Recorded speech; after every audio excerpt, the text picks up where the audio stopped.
2 जून को करेगी पूछताछ। कमलनाथ बोले हमारे पास कहां है। वीडी शर्मा बोले अपने मित्र को बचाने के साक्ष्य दुरुपयोग कर रहे हैं।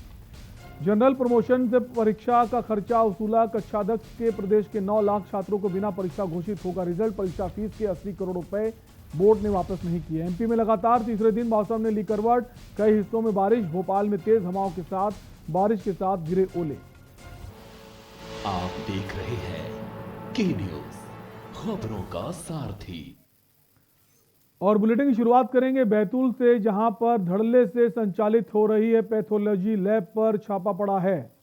बैतूल से बड़ी खबर, धड़ल्ले से संचालित हो रही पैथोलॉजी लैब पर छापा पड़ा है। लैब संचालक के पास नहीं मिले रजिस्ट्रेशन संबंधी कोई भी दस्तावेज। सीएमएचओ ने छापेमारी कर लैब को सील किया है। मुल्ताई के भगत सिंह वार्ड का यह मामला बताया जा रहा है। बैतूल से खबर, जहां धड़ल्ले से संचालित हो रही पैथोलॉजी, जहां पर छापा मारा गया। लैब संचालक के पास रजिस्ट्रेशन संबंधी कोई भी दस्तावेज नहीं मिले हैं। सीएमएचओ ने छापेमारी कर लैब को सील किया।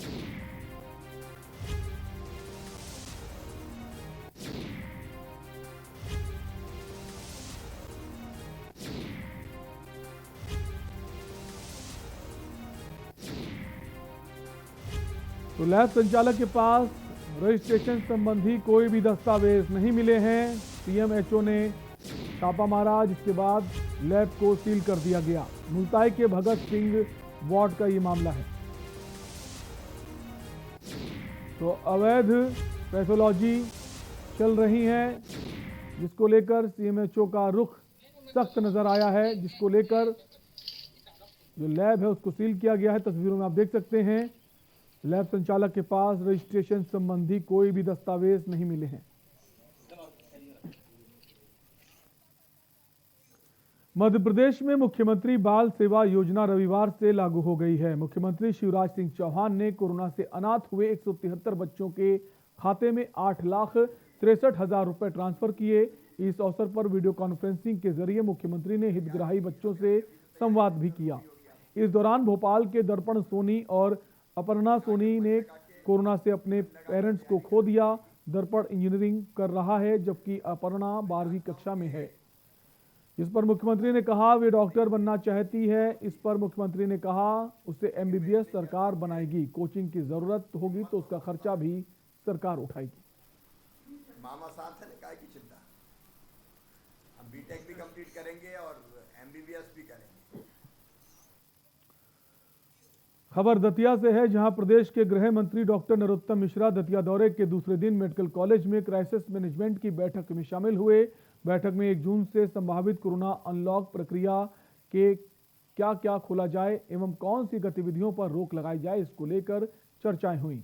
बैठक में दतिया कलेक्टर संजय कुमार, पुलिस कप्तान अमन सिंह राठौर और क्राइसिस मैनेजमेंट के सभी सदस्य मौजूद रहे। इस दौरान बैठक में गृह मंत्री ने बताया कि दतिया जिले में कोरोना मरीजों की संख्या में काफी गिरावट आई है।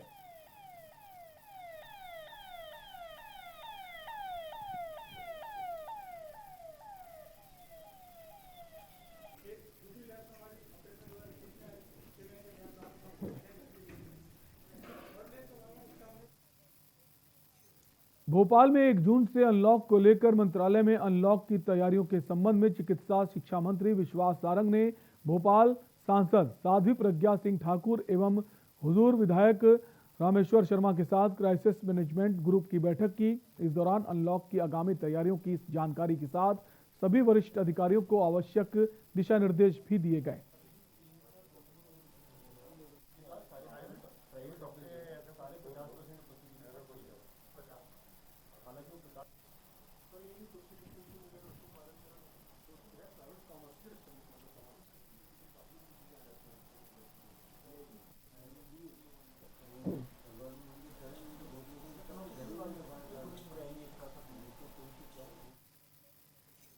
सीहोर में चिकित्सा शिक्षा मंत्री विश्वास सारंग ने 1 जून से अनलॉक के संबंध में क्राइसिस मैनेजमेंट की बैठक की। बैठक में गृह मंत्रालय मध्य प्रदेश द्वारा अनलॉक के संबंध में जारी कोविड गाइडलाइन की जानकारी दी गई।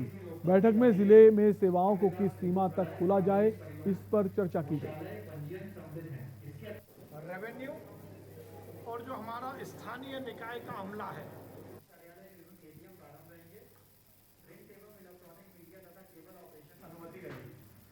सभी प्रकार के सामानों और माल की आवाजाही बिना किसी रोक टोक के जारी रहेगी। विद्युत प्रदाय, सार्वजनिक परिवहन, शौचालय, पंजीयन सम्मिलित है। इसके तो गृह मंत्री ने बैठक की है सीहोर में, जहां पर अनलॉक को लेकर ये चर्चा की गई है कि कब से कोरोना कर्फ्यू में लोगों को छूट दी जाए और कौन सी सेवाओं को प्रतिबंधित किया जाए, कौन सी सेवाओं को लेकर छूट दी जाए। इन सब को लेकर जो विश्वास सारंग है मंत्री, उन्होंने बैठक की है। रेवेन्यू और जो हमारा स्थानीय निकाय का अमला है। आपको बता दें, बैठक में तमाम अधिकारी मौजूद रहे और बैठक के दौरान अनलॉक को लेकर चर्चा की गई है।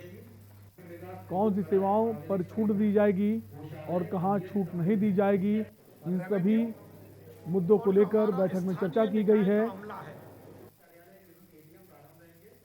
क्राइसिस मैनेजमेंट की बैठक ली है मंत्री विश्वास सारंग ने।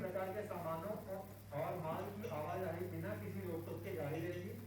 विद्युत प्रदाय, सार्वजनिक परिवहन, शौचालय, पंजीयन सम्मिलित है। इसके रेवेन्यू और जो हमारा स्थानीय निकाय का अमला है, इसकी संयुक्त टीम बनाकर हम करेंगे और ये सुनिश्चित करेंगे कि जो भी व्यवसाय शुरू हुआ है उसकी हम बीट वाइज, हर एक टीम के पास अपना एक एरिया होगा, वो टीम वहां पर कोरोना प्रोटोकॉल के पालन से लेकर जन जागरण का काम करेगी, जिससे हमारा उद्देश्य यह है कि हम पूरी तरह गतिविधि शुरू भी करें और संक्रमण भी ना बढ़े। और यहां वक्त है एक छोटे से ब्रेक का, जल्द लौटेंगे। आप देख रहे हैं के न्यूज, खबरों का सारथी। सुबह के लिए उड़ चला गैरों की ज़मीं पर, खुशबू अपने पन की ढूंढता और दूर कितना भी जा, इस जुबान से दूर ना जा पाओगे। विमल, बोलो जुबान केसरी।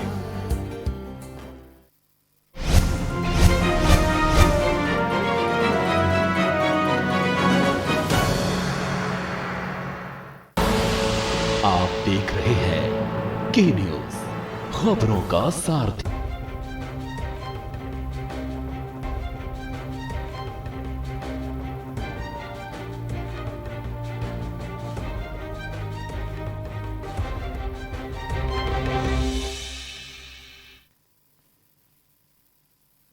ब्रेक के बाद आपका स्वागत है। विदिशा जिले के शमशाबाद तहसील कार्यालय में क्राइसिस मैनेजमेंट ग्रुप की बैठक आयोजित की गई, जिसमें आगामी 1 जून से बाजार खोले जाने के संबंध में सभी सदस्यों से सुझाव मांगे गए। वहीं तहसीलदार हर्ष विक्रम सिंह ने सरकार की गाइडलाइन को पढ़कर बताया जिन कार्यों की छूट रहेगी व जिन पर प्रतिबंध रहेगा। बैठक के सुझाव जिला क्राइसिस ग्रुप को भेज जाएंगे। बाजार किस प्रकार से 50% क्षमता के साथ खुलेगा, और जैसे विवाह कार्यक्रम है तो उसमें अधिकतम 20 लोगों के साथ कार्यक्रम आयोजित इसमें आसपास भी रहता, तहसील में इस क्षेत्र में भी कहीं कुछ ऐसे पार्टी इनके लिए ये जो है कि ये खुले रहे। जो नगरीय क्षेत्र में अलग से लागू होगा उसको मालूम से बताएंगे। अभी से जो दोनों स्थिति, पहला तो ये है कि ग्रामीण नगरीय क्षेत्र में कौन कौन सी गतिविधियाँ प्रतिबंधित है। ग्रामीण नगरीय क्षेत्र में कौन कौन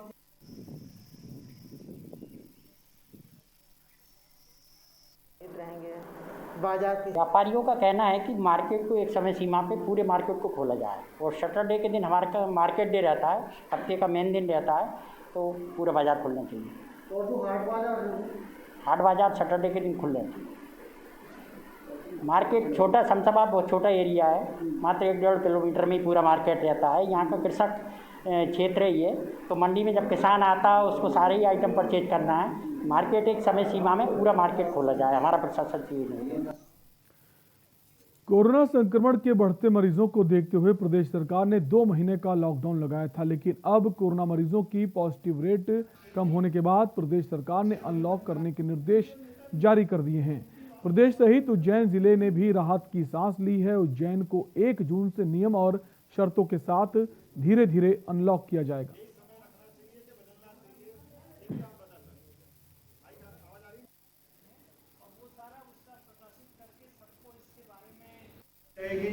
और ये खाने की दुकानों में 50% की जो डला हुआ है। अब इन पे अपन दोबारा इसलिए थोड़ी चर्चा नहीं कर रहे हैं। हमारे लिए जो मोटे तौर पर बात करने वाली बाकी थोड़ा सरपंचों और जो अपनी पंचायत है उनको थोड़ा जागृत करना। कलेक्टर उज्जैन, एसपी उज्जैन और सब लोग क्षेत्रीय विधायकों, अलग अलग विधानसभा वालों, सबका आभार भी मानता हूँ। सबने एकजुटता के साथ, ताकत के साथ जिस प्रकार से काम किया है, यही कारण है कि आज हमारी पॉजिटिविटी 1% पे आ गई है। और इसी कारण से हमने कहा कि जो हमारी पॉजिटिविटी 1% पे आई है, यह वर्तमान में बरकरार है। इसलिए कुछ कठोर फैसले भी हमने अपने स्तर पे लिए हैं। यद्यपि हमको बहुत सारी रिलैक्सेशन थे, बहुत सारी छूट थी, लेकिन उसके बावजूद भी कुछ निर्णय जरूर हमने कहा कि जो हमारे पास कृषि उपज मंडी के अंदर जो माल आएगा, वो माल अब बजाय व्यक्तिगत तुलने के इलेक्ट्रॉनिक तोल कांटे से तुल कर जाएगा। तुलावटें हमालियों का नुकसान नहीं होगा, उनकी हमाली मिल जाएगी, लेकिन बड़े तोल कांटे का 20 रुपये वो संबंधित व्यापारी उसको भुगतान कर देगा। मैंने बोला था कि भाई जनप्रतिनिधि को अगर उपलब्ध करा दो तो हम गाइडलाइन देख लें, पढ़ लें, उसके बाद जो क्राइसिस मैनेजमेंट की बैठक है उसमें हम जो भी हमारे सुझाव हैं उसको हम अमिटमेंट करवाएं, लागू करवाएं, क्योंकि माननीय मुख्यमंत्री जी ने जो गाइडलाइन बनाई है वो हमारी जानकारी में तो रहे। हालांकि पेपर से और उससे टीवी से सूचना तो मिल जाती है, लेकिन जो प्रोसेस है वो उसका फॉलो होना चाहिए। क्या बिंदु रहे आज के उसके जो मोटे तौर पर 1 जून से जो लागू किए जाएंगे? मोटे तौर से 1 तारीख से माननीय मुख्यमंत्री जी की मंशानुरूप कि जहाँ पे 5% से कम है वहाँ पे अनलॉकडाउन किया जाएगा। और ये बड़ी खुशी की बात है, बाबा महाकाल की कृपा भी है और माननीय मुख्यमंत्री जी प्रशासन को भी धन्यवाद। सिलवानी विधायक रामपाल सिंह राजपूत की अध्यक्षता में तहसील स्तरीय क्राइसिस मैनेजमेंट कमेटी की बैठक तहसील कार्यालय के सभा कक्ष में आयोजित की गई। बैठक में तहसील स्तरीय क्राइसिस मैनेजमेंट कमेटी के सदस्य उपस्थित रहे। बैठक में विधायक ने कहा कि जन सहयोग से कोरोना संक्रमण कम हुआ है, लेकिन अभी संकट टला नहीं है। कोरोना पॉजिटिव मरीजों की दर में लगातार कमी आ रही है और मरीजों के स्वस्थ होने का रेशियो भी बढ़ा है।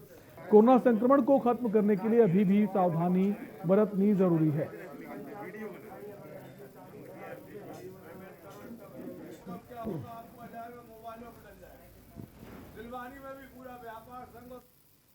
खबर दमोह जिले से है, जहां आपदा प्रबंधन समिति की बैठक की गई, जिसमें जेल में 7 जून तक लॉकडाउन बढ़ाने का फैसला लिया गया। साथ ही ये भी कहा गया कि यदि 1 सप्ताह तक मरीजों में कमी आती है तो निश्चित रूप से 1 सप्ताह के बाद दमोह को अनलॉक कर दिया जाएगा।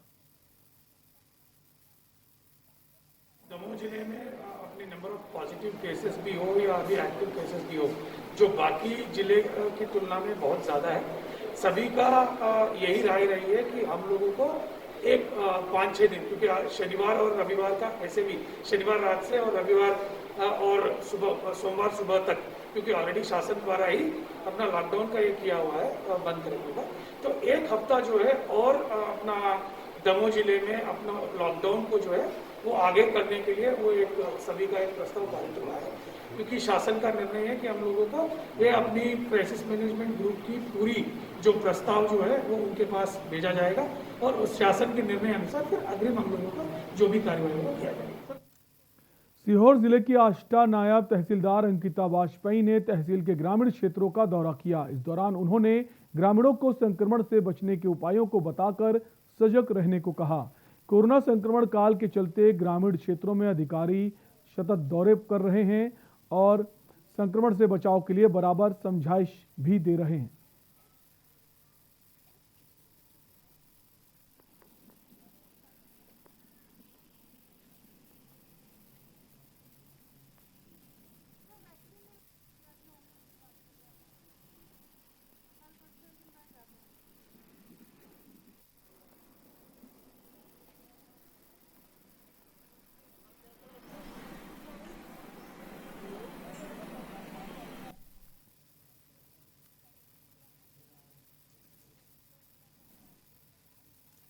इंदौर में मोदी सरकार के 7 वर्ष पूरे होने के उपलक्ष्य में बीजेपी द्वारा सेवा ही संगठन अभियान के तहत देश प्रदेश में कोरोना से जुड़े विशेष राहत और बचाव अभियान चलाए जा रहे हैं। वहीं इंदौर में भी बीजेपी कार्यकर्ताओं ने इसको लेकर कोरोना वॉरियर्स का सम्मान किया। इस दौरान स्वास्थ्य कर्मी और सफाई कर्मियों को भी सम्मानित किया गया। साथ ही कार्यक्रम के दौरान सांसद शंकर लालवानी, पूर्व विधायक सुदर्शन गुप्ता सहित कई नेता मौजूद रहे। जनता क्लिनिक का बहुत अच्छा इस बस्ती क्षेत्र में जो आम लोगों को सुविधा मिल रही है। माननीय प्रधानमंत्री जी श्री नरेंद्र मोदी जी के 7 साल पूर्ण होने के अवसर पर भारतीय जनता पार्टी के राष्ट्रीय अध्यक्ष माननीय जेपी नड्डा जी ने जो हम कार्यकर्ताओं को आह्वान किया था, एक तो जनता क्लिनिक के माध्यम से लगातार 3 वर्षों से वह बस्ती क्षेत्र में जो हमारे लोग हैं उनकी सेवा में लगे हुए लगातार। मैंने आज उन मरीजों से भी मिला जो लगातार उसका फ़ायदा ले रहे हैं। एक जनता क्लिनिक का बहुत अच्छा इस बस्ती क्षेत्र में जो आम लोगों को सुविधा मिल रही है। वार्ड क्रमांक 6 में इंदिरा नगर स्थित जनता क्लिनिक पर वहाँ पर मोदी किट का वितरण किया गया, जिसमें सैनिटाइज़र, मास्क और दैनिक उपयोगी दवाइयाँ हमने वहाँ पर वितरित की हैं। और आज यहाँ नर्सिंग वाटिका में सेवा सम्मान के कार्यक्रम के अंतर्गत चिकित्सा क्षेत्र में इस कोरोना काल में काम करने वाले डॉक्टरों का, यहाँ पर नर्सों का, मेडिकल स्टाफ का, हमारी आंगनवाड़ी कार्यकर्ता, सहायिका, सफाई कर्मी भाई बहन एवं पुलिसकर्मी भाइयों का यहाँ पर स्वागत किया गया। मोदी सरकार के दूसरे कार्यकाल के 2 वर्ष पूरे होने पर भाजपा द्वारा सेवा ही संगठन अभियान चलाया जा रहा है, जिसको लेकर अशोकनगर विधायक जजपाल सिंह जज्जी सामुदायिक स्वास्थ्य केंद्र शाढोरा पहुंचे और ग्रामीण क्षेत्रों से आई आशा कार्यकर्ताओं, डॉक्टर, नर्स एवं पैरामेडिकल स्टाफ को सम्मानित किया। विधायक ने कहा कि कोरोना काल के दौरान जान की परवाह के बगैर जिस तरह से डॉक्टर्स, नर्सेस, आशा कार्यकर्ताओं, पैरामेडिकल स्टाफ द्वारा लोगों की सेवा की गई है, इसके लिए वे बधाई के पात्र हैं।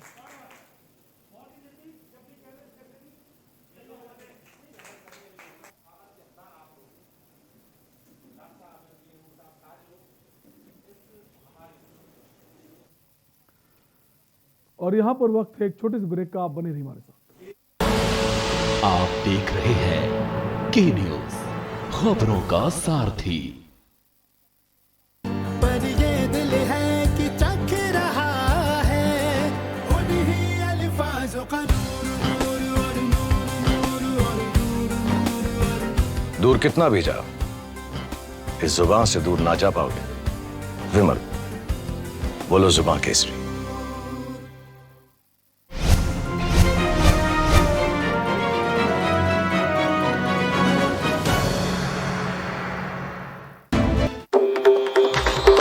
मिलेगा हर समस्या का समाधान। विवाह में बाधा, जीवन में वास्तु शास्त्र का प्रभाव, शिक्षा में ग्रह नक्षत्रों का प्रभाव, कारोबार में आने वाली हर बाधा का, जिंदगी में ग्रह नक्षत्रों का प्रभाव, नौकरी में बाधा।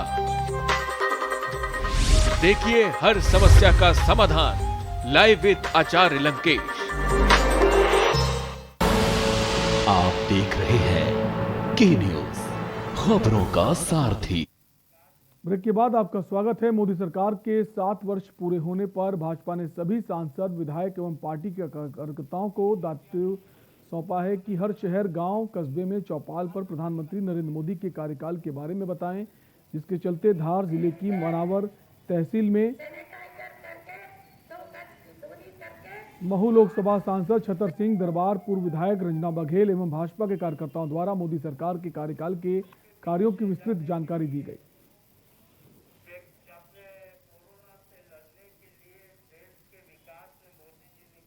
प्रधानमंत्री के 2 साल और टोटल 7 साल पूरे हुए।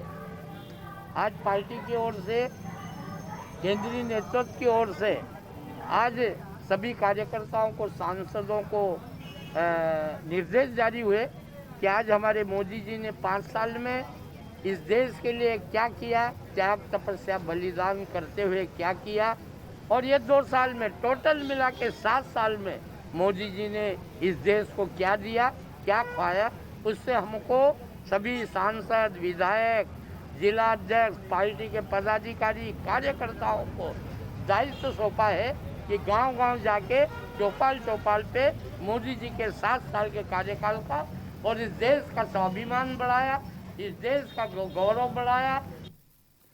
बीजेपी के खजुराहो सांसद बीडी शर्मा का एनएसयूआई कार्यकर्ताओं ने कटनी में जमकर विरोध किया। इस केन के साथ चौराहे पर एनएसयूआई के कार्यकर्ताओं ने बीडी शर्मा को काले झंडे भी दिखाए। हालांकि पुलिस ने कार्यकर्ताओं को हिरासत में ले लिया।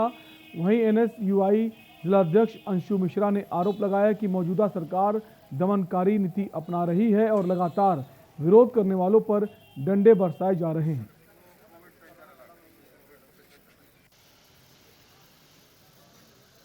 छात्र नेता अजय खटीक और उनकी टीम के द्वारा लगातार मेडिकल कॉलेज के मामले पर जो सांसद विष्णुदत्त शर्मा जी और पूरी भारतीय जनता पार्टी जनता से झूठ बोल रही है, कटनी की जनता से दुर्भाग्य की बात है, झूठ बोल रही है। लगातार किसी प्रकार की कोई ठोस कार्रवाई मेडिकल कॉलेज ना होने की वजह से इसके आक्रोशित होकर इससे आज उन्होंने सांसद विष्णुदत्त शर्मा जो कि भाजपा के प्रदेश अध्यक्ष भी हैं और हमारी लोकसभा से सांसद भी हैं, उन्हें काले झंडे दिखाए और विरोध दर्ज कराया। विरोध इस बात का भी था कि पूरे सांसद जी ने पूरे कोरोना काल के दौरान उनका जो रवैया था पूरी तरीके से उदासीन था। कटनी जिले में कोविड को लेकर कोई भी मजबूत इंतजामात नहीं थे। विदिशा के फसल बेचने के बाद किसानों को अब सहकारी बैंकों से नगद भुगतान लेने में खासी मशक्कत का सामना करना पड़ रहा है। गुरुवार को शमशाबाद में तो सैकड़ों किसान सहकारी बैंक की शाखा के सामने लंबी कतार लगाए हुए थे। पहले बैंक शाखाएं बंद रहीं और खुली हैं तो भीड़ पहुंच रही है। किसानों को बैंक से राशि निकालने के लिए लाइन में पहले आने के लिए रात को रुककर टोकन मिलने का इंतजार करना पड़ा। शमशाबाद में गुरुवार सुबह किसानों को टोकन के लिए भीड़ देखकर तहसीलदार हर्ष विक्रम सिंह, नायब तहसीलदार ऋतु राय, पुलिस के सहयोग से आधा दर्जन पटवारियों के साथ किसानों को टोकन का वितरण करवाया। दिन भर तहसीलदार अपनी टीम के साथ किसानों को पैसा वितरण कराने में बैंक के चक्कर लगाते रहे। किसान बैंक के गेट पर ही टोकन लेकर खड़े रहे। इस कारण संक्रमण का खतरा फैलने की आशंका है।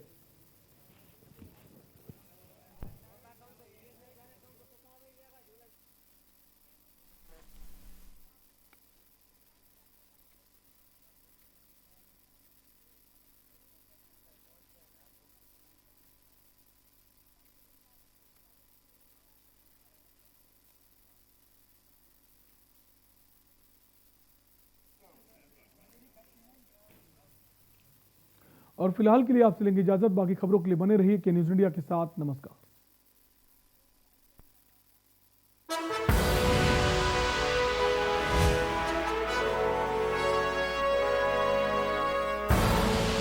आप देख रहे हैं के न्यूज, खबरों का सारथी।